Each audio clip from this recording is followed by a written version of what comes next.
बोलिए सूर्य नारायण भगवान की जय। बोलिए भास्कर भगवान की जय। बोलिए दिवाकर देव की जय।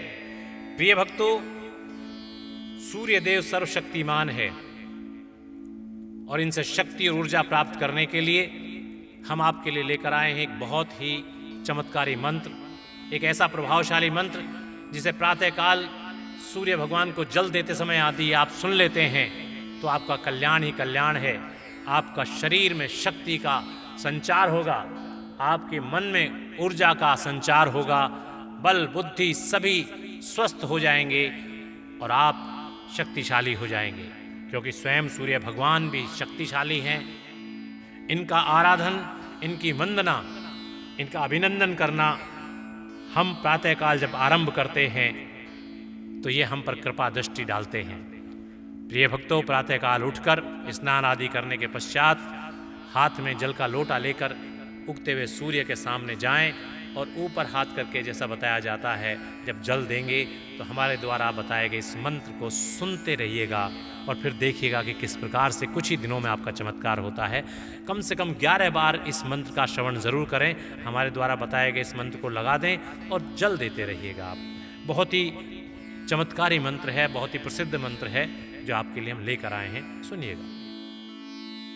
ओम ह्रां ह्रीं ह्रौं सूर्याय नमः। ओम ह्रां ह्रीं ह्रौं सूर्याय नमः। ओम ह्रां ह्रीं ह्रौं सूर्याय नमः।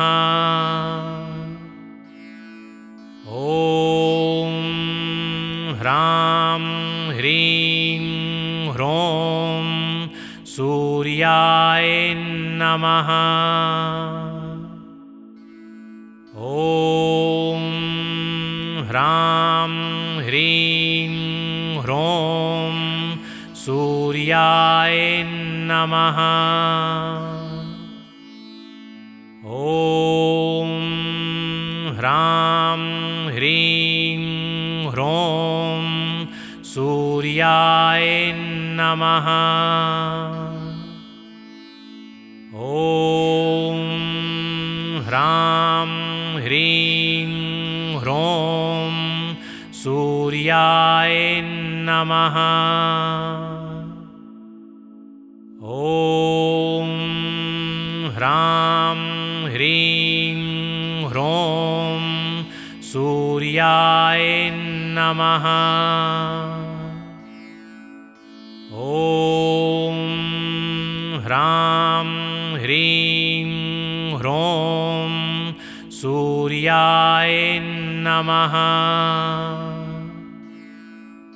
ओम ह्रां ह्रीं ह्रौं सूर्याय नमः।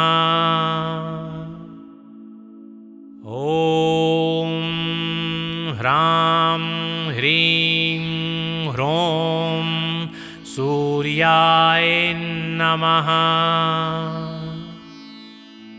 ओम ह्रां ह्रीं ह्रौं सूर्याय नमः।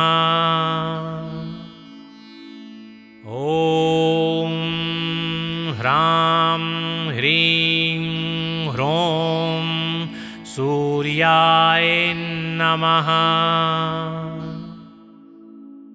ओम ह्रां ह्रीं ह्रौं सूर्याय नमः। ओम ह्रां ह्रीं ह्रौं सूर्याय नमः। ओम ह्रां ह्रीं ह्रौं सूर्याय नमः।